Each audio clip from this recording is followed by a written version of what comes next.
Another player is getting almost as much attention right now from Florida State fans as Destin Hill, and it's another wide receiver, and it's former Michigan State wide receiver in the transfer portal, of course. Keon Coleman caught 58 balls and 7 touchdowns last year, Logan. So what's your feel there? And he took a trip to Tallahassee.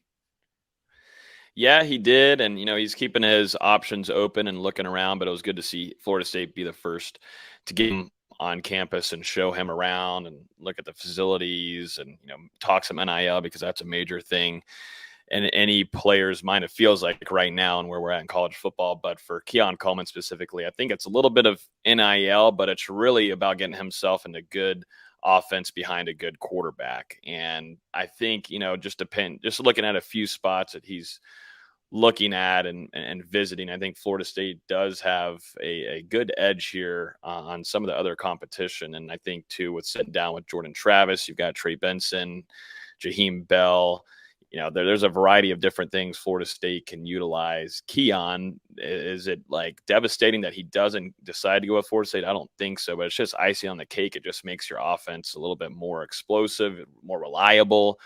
And, he sits right there with Johnny Wilson, and, not to sleep on Kentron Portier, because I think a lot of national outlets that haven't done their homework yet on Kentron are going to find out this season, but we're kind of overlooking Portier and what he can do.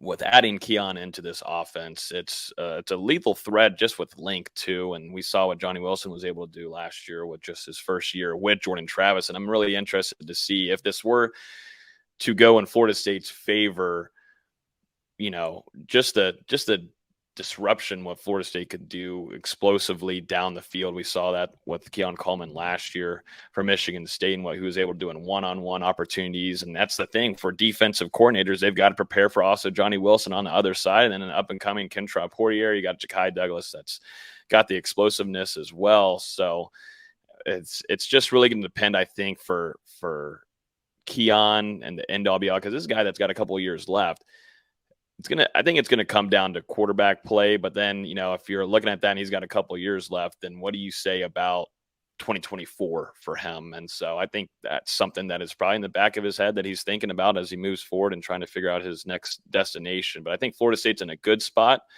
But, there's going to be some other schools out there that probably need him more than maybe Florida State needs him. Is it Florida State that did something right, or is it because his former quarterback committed to Auburn? Is why he canceled his visit to Auburn on Sunday. He ended up staying at Florida State longer than he was expected to, because he was supposed to be at Auburn on Sunday, and he completely canceled that visit and ended up going straight over to Ole Miss, which obviously when any of your guys go to Ole Miss, they're going to visit a head coach that's probably the best car salesman in the country. And with that being said, I still think Florida State has an edge over Ole Miss for a couple of reasons. One, quarterback play in Jordan. Two, and you're going to get open a lot regardless. As long as you're at Florida State, you're going to get open quite a bit because they can't double team everyone.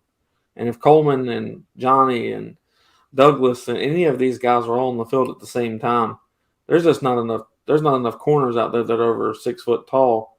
They can cover each and every one of these guys. So I think the more dynamic plays, the more highlights that you would say that they'd want to put up, the more NFL film that you would want. You would see more of it if you were at Florida State versus some of the other places that are looking at him. So I think if you want to be one of those guys, you do it at Florida State. If you want to be the guy, maybe you don't come to Florida State, but I don't think that's his MO. I think he's looking just to put up NFL-type film so he can get to the next level. I think Florida State leads the way with Coleman right now. It would just be an embarrassment of riches if we get him. I would not change my prediction of how many games we win if we don't get him. If we get him, I just feel more secure and I feel a little bit stronger. But I think it's the type of wide receiver that I really believe that Florida State truly needs is more of a Pokey Wilson type guy. But I do believe Coleman does give you another sure hand possession type receiver. And that's why I think he may want to be the number one, but I think also if his camp is talking to him and being truly understanding of the situation, you need to go to you need to go to a school where you're not the only sole focus. And I do agree with you, Chris. From what I was hearing when he first hit the portal, part of the reason why was because he wasn't confident in the quarterback situation that he had the previous year. So, but yeah, I do. I kind of would, and Logan, you can probably help me with this because I don't. How are we able to talk so freely about NILs right now? Because did the rule change that you can't negotiate NIL deals until you're actually on campus, or am I under the impression that that's no? I'm not naive. I'm just asking so that I can know why it's being reported in the manner in which it's being reported. Because I think if I don't, again, I'm not going to ever say that Florida State is doing something that nobody else is doing. But I'm also never going to self-snitch on myself as a reporter. So I'm just going to say that Mike and them have done a really, really good job of making sure that Keon Coleman understands his worth in this offensive system, and and maybe some of his other people are making sure they do their due diligence and making sure his off-field stuff is taken care of. But that's all I'm asking.